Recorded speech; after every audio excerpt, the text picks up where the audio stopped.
Howdy, folks. I'm Lavish Lanthanium, languidly larping lithe Langoliers. I'm Amber.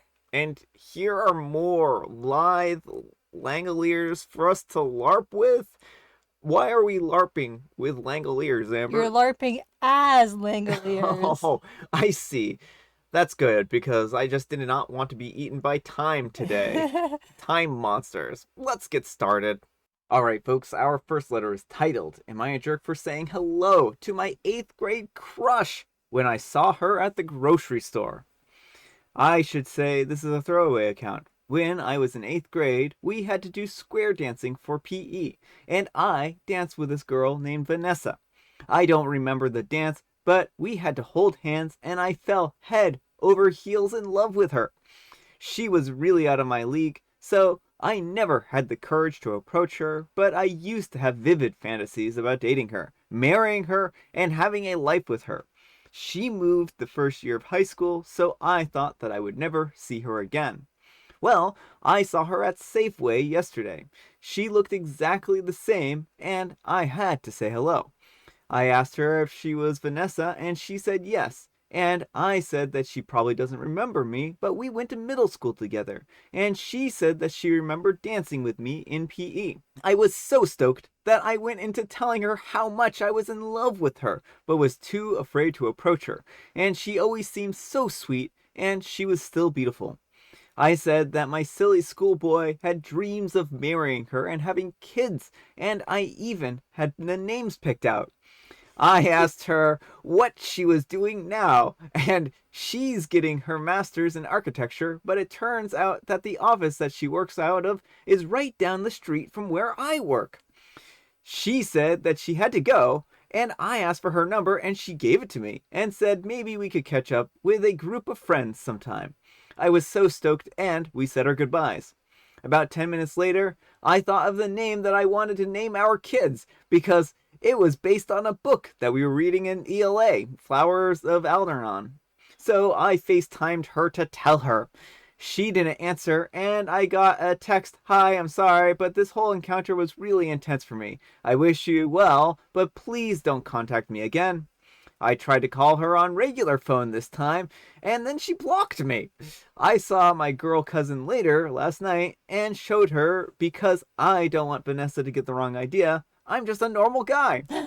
I was thinking about maybe just stopping in at her work and explaining things again. My cousin said that the text was as blunt as she could have made it without using swear words. She said that I was fine to say hello. It was weird when I told her about my daydreams and that I was a certified jerk when I tried to FaceTime her 10 minutes later. And she doesn't even have words for what I would be if I stopped in her office. I would like to get a second opinion. Am I the jerk? All right, folks, what do you think? Jerk or not the jerk? Yeah, I'm gonna have to say, as the second opinion, or probably many opinions now, that OP is in fact the jerk here, and his title is deeply misleading. Okay, yeah, I mean, certainly deeply misleading. Like, totally fine to go up to someone and be like, oh, hey, I remember you from middle school. Do you remember me? Like, that is all well and good.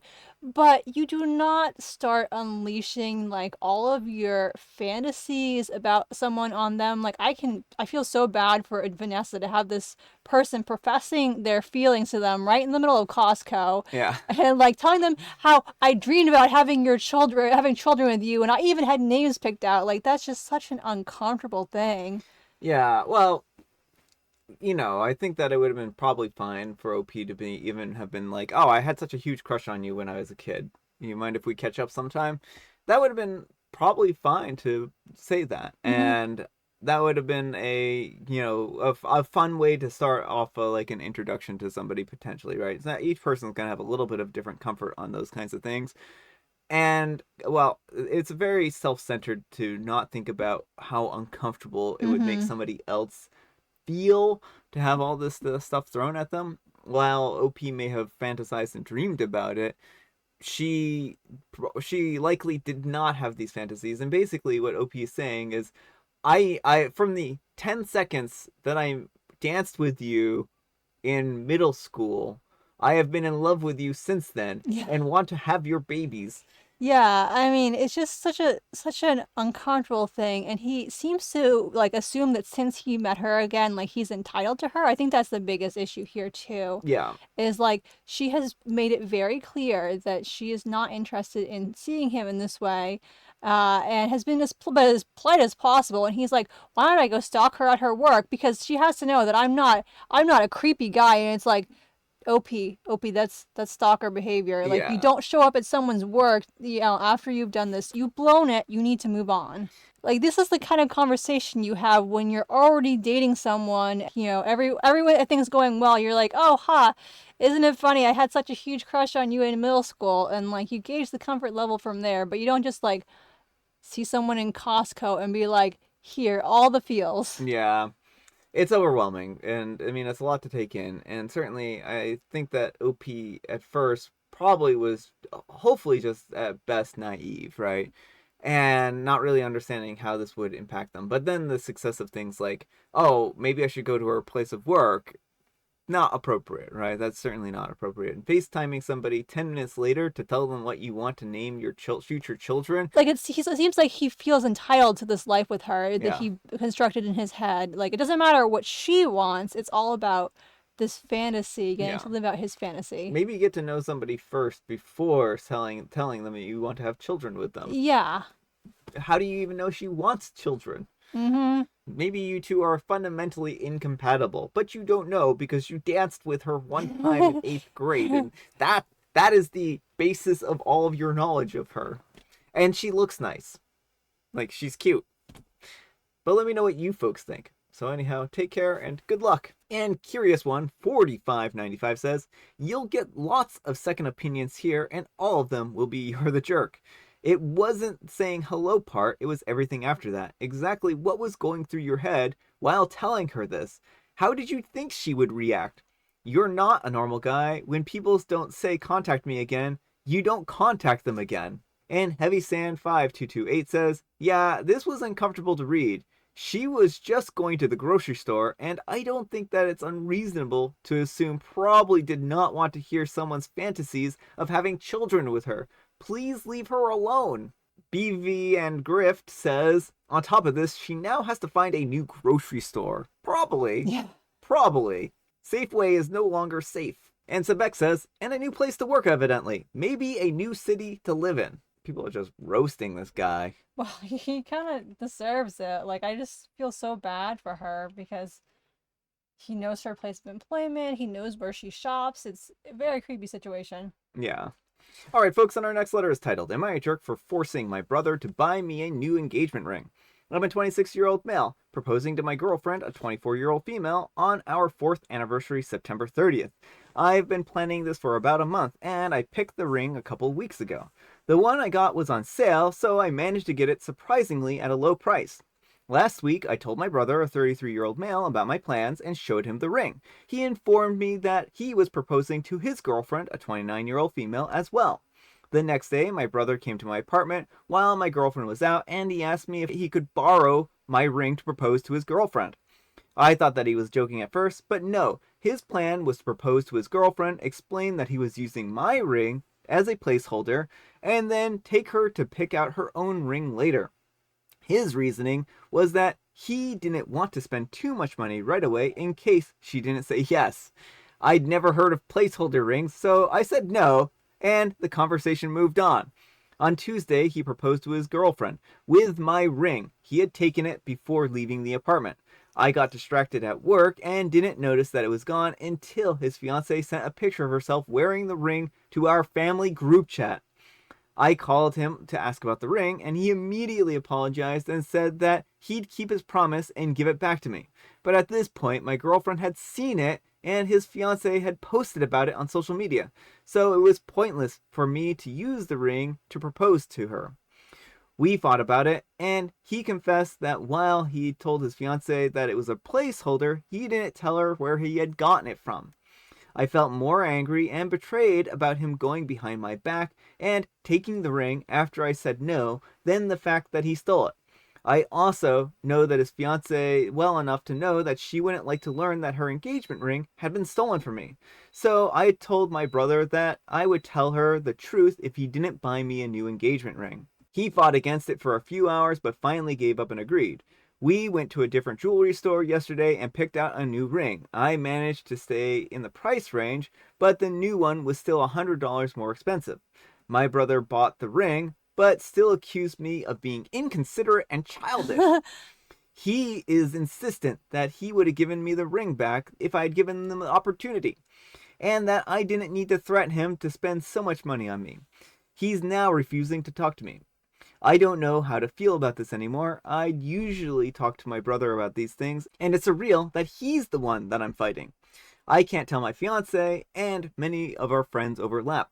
The only person who knows about this is our mom, who's divided. She thinks that what my brother did was wrong, and I'm right to be mad at him. But I didn't have to stoop as low as I did by threatening the relationship. Am I the jerk? Alright, folks, what do you think? Jerk or not the jerk? Not the jerk. What the brother did is inexcusable. It's theft. And at this point in time, where the ring has been plastered all over social media, like, it doesn't have the same meaning anymore. Like, how would OP's girlfriend feel to receive someone else's ring? Yeah. If the brother wanted a placeholder ring, he could have bought a moissanite ring for relatively cheap. Oh, yeah. They look pretty, they look enough like the real deal, and they're like $40. Yeah. And so stealing someone's actual engagement ring to propose, not telling the other person that this is a stolen ring, and like, what was the brother expecting at this point in time? Yeah, I mean, I don't know what he was thinking here because this seems like a really poorly thought out plan. Like, he wants to save money just in case his fiance doesn't say yes. I mean, I don't know. I think that that's it's a very strange position to put OP in, right? Mm-hmm. And certainly I can understand his hesitation with spending a lot of money if he's afraid that someone's not going to say yes. But like Amber said, there are other rings, other placeholder rings that he could have used that would have looked nice as well. And I think that OP was in a bad position because, like they said, now this ring has been all over social media, and his girlfriend is probably going to be well aware of what ring that was, right? Right. And like, what does the brother expect him to do? Like, oh yeah, no, I let my brother borrow your engagement ring to propose to someone else before you. Like, Yeah. that's not a good look. That's not going to make the girlfriend feel good. No. And like, I just think the brother gave zero consideration to how anyone else would feel in this situation. He only was concerned about his own pocketbook. Mm-hmm. And so, yeah, I think he was well within the right to want a replacement ring. Although, honestly, I feel like the girlfriend deserves to know, or now fiance deserves to know, that her ring was stolen. Well, I think in this particular case, if he keeps that ring and gives it to her and just explains that, oh, it wasn't a placeholder ring after all. Well, and I mean, what happens if she wants a new ring now? Yeah, I I hope she don't know. does. I hope his mistake costs him. So, I don't know. Let me know what you folks think, though. So, anyhow, take care and good luck. And Pokeninj says, not the jerk. What is wrong with him? He stole your ring. Does he have some illness or impairment that could excuse this, or he's just the worst brother ever? And OP replies, he's never done anything like this before. We usually have a great relationship. He was the first person I wanted to tell when I first started dating my girlfriend, and that I'm proposing to now. And Mobius Stripping says, on the scale of ridiculous behavior with no rational justification, this is way up there on your brother's part, not the jerk. Also, there's no way that both of your fiancés won't find out about what exactly happened here, so you'll all better just come out clean now on how things went down. I hope that you plan on telling your girlfriend, well, after you propose, of course. And OP replies, I'll definitely tell her, but only after I propose. I'm considering telling my brother's fiance as well, but I haven't decided yet.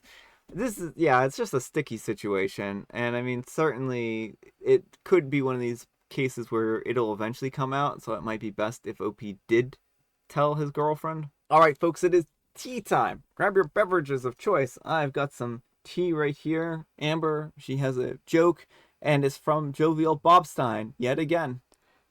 Why do werewolves howl up at the full moon? I can tell you exactly why werewolves howl up at the full moon. It's because it's only during the full moon that the people turn into werewolves, right? So it's not like the werewolf is going to howl at the quarter moon because they're not werewolves at that point in time, right? I mean, that would be weird to see a human out under a quarter moon howling at it, right? It would be a little odd. And they're not going to howl at a new moon because again, that same reasoning. So the only reason why they howl at the full moon is because they're literally, that's the only time they're in their wolf form. Because you can't howl down at the full moon. I suppose you can't. And I have licorice spice. All right, folks, that's all the time we have for today. Thank you so much for watching. Happy Saturday. I hope your Saturday is special. I hope it's spectacular. Amber, we need some kind of moral advice and or guidance, and please have it in the form of what not to say to your crush that you just met after a long time not seeing. Do not confess all of your fantasies you've had about your crush in the first 5 minutes of re-meeting them. That's going to be really uncomfortable for them, and it's going to ruin your chances of dating them. Yeah, it will. It certainly will. Thanks so much for watching, and we'll see you all tomorrow. Bye.